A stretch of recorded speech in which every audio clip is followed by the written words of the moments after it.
Every month, you send your HOA a payment. And if you're like most owners, you have only a vague idea where it goes. Landscaping and stuff, right? Today, we're going to take a single dollar of your dues and follow it all the way through so that you know exactly what you're paying for and whether you're getting your money's worth.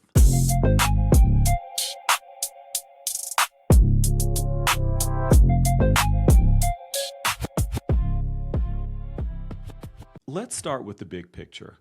Your monthly assessment isn't one payment, it's really several payments bundled together. Broadly, every dollar splits into two streams: operating expenses and reserve contributions. And let's break down each. The operating side is the day to day cost of running your community. Picture your dollar getting divided up. A portion goes to landscaping and grounds, mowing, irrigation, seasonal cleanup.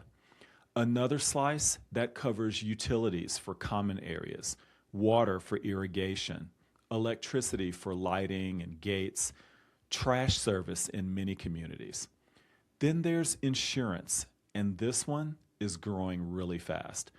Associations carry master policies for common property and liability, and in a lot of regions, those premiums have jumped sharply.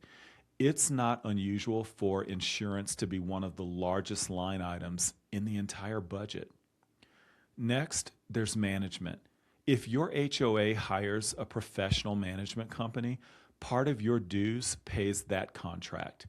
Self managed associations save this cost, but they lean harder on volunteer time.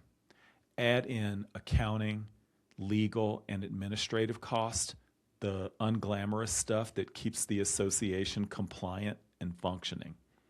Some of your dollar, it covers amenities, pool maintenance, gym equipment, clubhouse upkeep, even community events.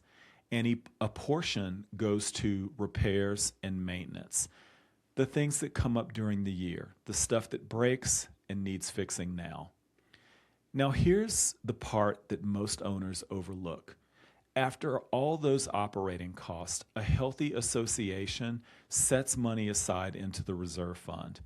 This is a long term savings for major replacements that are years away but absolutely coming: the roof, the roads, pool resurfacing, exterior painting, fencing. A reserve study estimates how much these will cost and when, and the reserve contribution is how the association saves up in advance.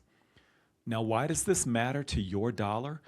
Because if the reserve slice is too thin, you're not actually saving money, you're just deferring a much bigger bill.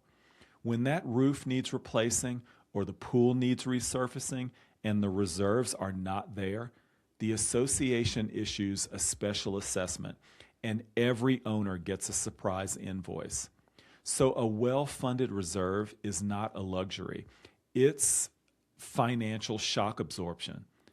Let me give you a rough sense of proportions. In many associations, operating costs consume the majority of the budget, and reserves, they receive a meaningful but often underfunded share. There's no universal correct split. It depends on your community's amenities, the age, and repair schedule. But if reserve contributions are close to zero, that's a warning sign worth investigating. So, how do you actually see where your money goes? There's three documents. The annual budget shows the plan, the financial statements, balance sheet, income and expense report, that shows what actually happened. And the reserve study, that shows the long-term picture. You have the right to request these in most states, and reviewing them is the single best way to know whether your dues are working for you. Here's my challenge to you.